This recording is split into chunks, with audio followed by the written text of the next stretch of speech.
Now, Fernando Gutierrez, Vice President from Spain. Thank you so much, Mr. President, Mr. Secretary General. We understand here on your left, sir. On your left, first row here. Thank you. Thank you. We understand and clearly assume that Russia, China, Iran, and North Korea are linked and committed in the support to Russian aggression to Ukraine in many ways. They provide support to Russian invasion from the strategic to the tactical level, providing political endorsement, logistical support, and even military assets, such as massive drones resources or military units and soldiers, as it is the case for North Korea. This is what appears clear in the battlefield and brings us to make efforts in purely military capabilities, such as air defense or long-range artillery resources, does not seem to be so clear in hybrid warfare. Their disinformation campaigns and their influence campaigns serve two common purposes, which are to weakening our democratic life standards. However, our commercial links and even dependency from Chinese resources and supplies in communications make our policies to be weaker on this matter.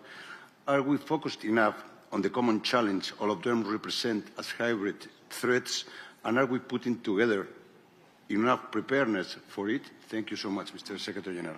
I completely agree with you, sir, that this is one of the worrying factors, that the Russians are working there together with Iran and China and, of course, North Korea. And these countries are getting a lot of stuff in return for their support. It is not that North Korea is doing this just because they are bosom buddies, Kim Jong-un and this Vladimir Putin. No, they get a lot in return. For example, missile technology, which is increasingly also posing a threat to the US mainland.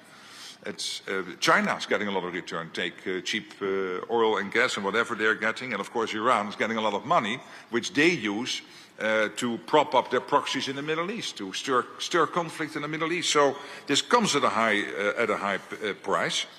And it also means that the Indo-Pacific and the Euro-Atlantic are not separate theaters. They are completely combined. I'm not pleading to extend Article 5 to the Indo-Pacific, but I am pleading.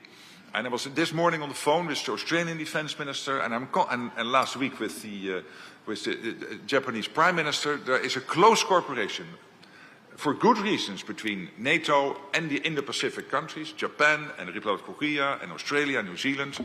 And they want that cooperation on defence production, innovation, on wherever we can try to exercise together, whatever we are doing together, without extending Article 5 to the Indo-Pacific, because they see, for them, of course, the direct build-up in China massively of their military forces, but also the fact that when it comes to the Indo-Pacific and the Euro-Atlantic, you cannot distinguish the two theaters. We really have to look at them as one, because if, for example, China would move against Taiwan, it's highly likely that China will force the junior partner in that relationship, being Russia, under the leadership of Vladimir Putin, to move against NATO here, to keep us busy. For all these reasons, we have to make sure that we work as strongly together with them. And then on the hybrid threats, this is, of course, a big worry, and we are working on it.